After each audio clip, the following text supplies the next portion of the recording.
Okay, I just wanted to talk to you today about the big news that iOS took over Android in sales.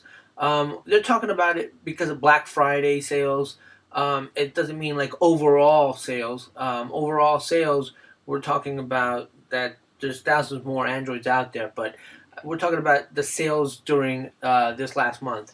You can see the graphs. This is the month on sales, and the green one is Android. And as you can see, in the week of last year, it says 2011 10. That means October 2011 was the highest peak point where everyone was thinking about Android. That's because we had that the 4S, which was exactly like the 4, so nobody was excited.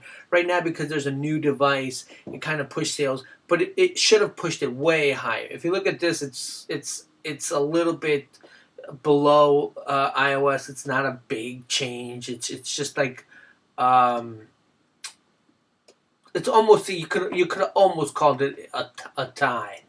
But being that it's one device versus so many other devices, I mean the big leg pull here was Samsung with the Galaxy S3 selling most of the Android phones, so they kind of like pulled all the weight for Android. The funny thing here is looking at RIM, how they're just going way down.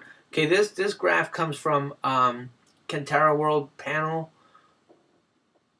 I don't know how accurate it is, but a lot of people are using it because it just really shows you how RIM is going way down and how Android is up and down, but it has a lot of possibilities. And as you can see, it's still a pretty high contender there. iOS has its downs and its ups, which is usually when there's no devices coming out, where it really drops in sales. And as you can see, when the iPhone 5 came out, how it surpassed.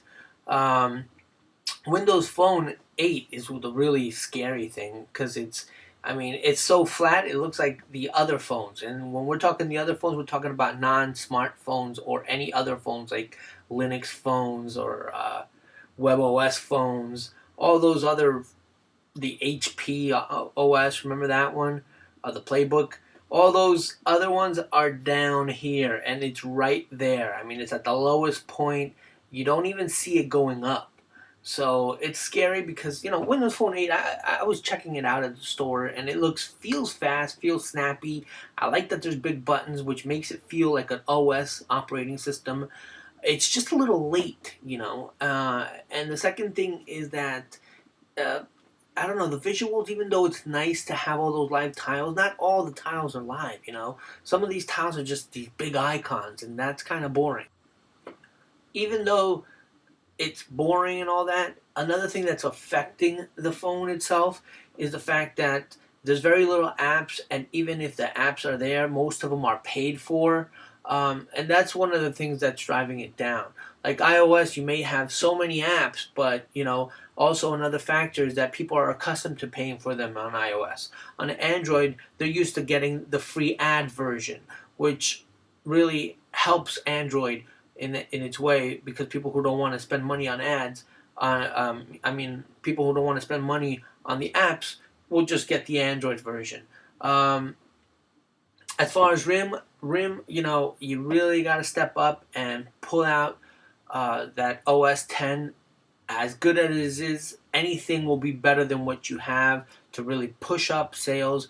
Maybe even start like, I don't know, a flip phone, which they're talking about the Samsung flip phone being like a hot item, but for $3,000, maybe you can pull it off for less.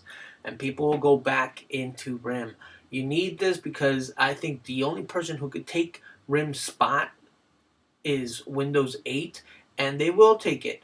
I don't see Windows going higher than Android or iOS, but I do see it being in a nice third place, hopefully higher than what they are right now. So that's the show for today. See you guys soon. Keep up to date with my ROMs, tips, reviews, hacks, and jailbreaks. So please subscribe and like if you like this video. Thank you. Bye.